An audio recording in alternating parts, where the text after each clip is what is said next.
You will gain the knowledge of telling if a trade is good or not with experience. But what if I was kinda new and clueless? In this video, we will make a short checklist. We will always come back for it when getting any trade and then apply what's in the checklist on some trades I have. This checklist literally saved me from lots of L trades when I first started.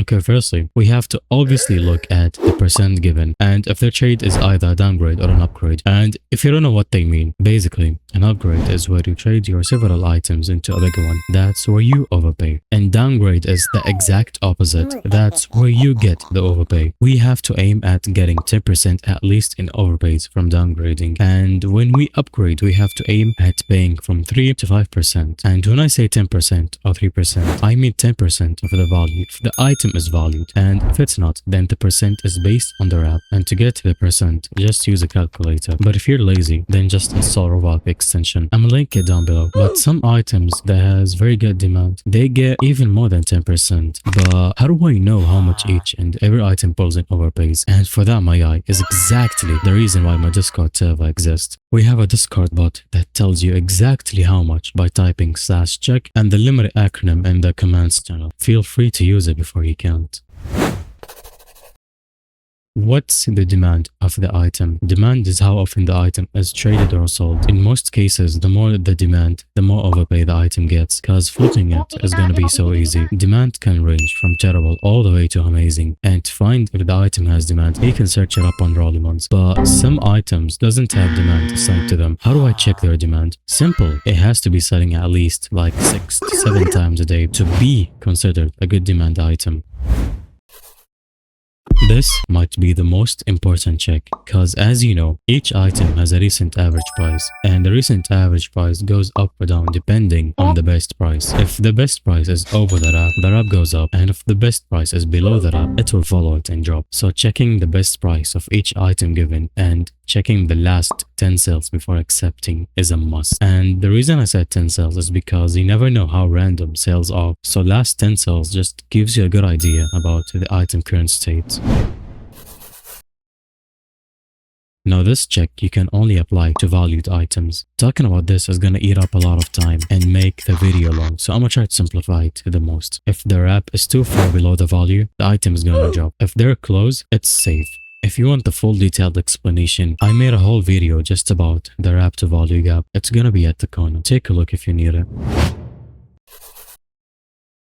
And lastly, projection. To spot a projected, you can go through its Roblox wrap chart. It usually looks something like this in most cases, but this isn't always good. Sometimes an item gets projected, then unprojected. So the better way to check it is either by our bot or simply just use Rollman's site.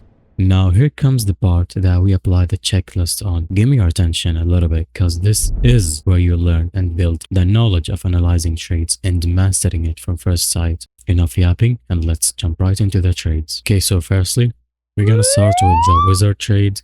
He gave me his outrageous builder club for my bandana. What we gotta do is just check the items profile on Rodimons. As you guys can see, the first check is that he's giving me 31% selling over wrap and it sells 30 times a day, and the last 10 sales are mostly positive. Okay, now on this trade, we go and check the items profile one by one. Gold clock headphones are doing so well. It's selling over wrap, sells 50 times a day, and has amazing demand and is valued. And let me see, the last 10 sales are so positive. So yeah, that's a W. Tag flipped, selling over wrap, sells 30 times a day, which is amazing. Sales are pretty much positive. Friendly Fedora, selling below wrap a little bit, doesn't hurt, sells 1 times a day, which is bad, has a normal demand and is valued. And the last 10 sales are mostly negative. So in general, the trade is good. He gave me 10% overpay, which is nice. Most of the items are selling over wrap. They're all demanded. The wrap to value gap is safe and none of them are projected. So yeah, good trade. Okay, this trade is from Cinnamon. I gave him my bucket for Virtual Commando, a Dogger Presence, and an SK. So, as always, you gotta go and check the items profile. Let's go. Okay, firstly, Virtual Commando. It's setting over wrap, which is perfect.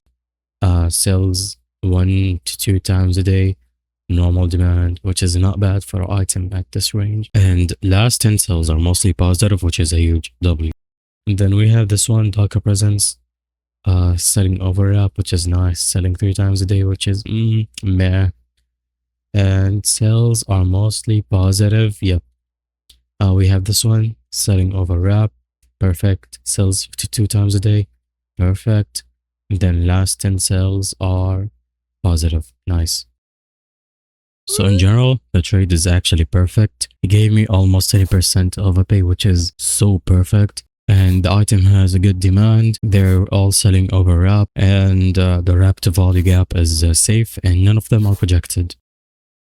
As you guys saw, I know that I only did some trades because I don't want to waste your time and extend the video. But trust me guys, this checklist works in every type of trade because that's pretty much what you have to do every time you get a trade you want to accept but doesn't know if it's actually good or not. Doing this every time you get a trade is gonna build the habit of checking the item state quickly and getting the hang of trading and knowing if the trade is either good or bad. And honestly, after like completing 10 trades or so, you won't even need the checklist. You would just go through the profiles real quick and decide yourself. That's it for today. See ya.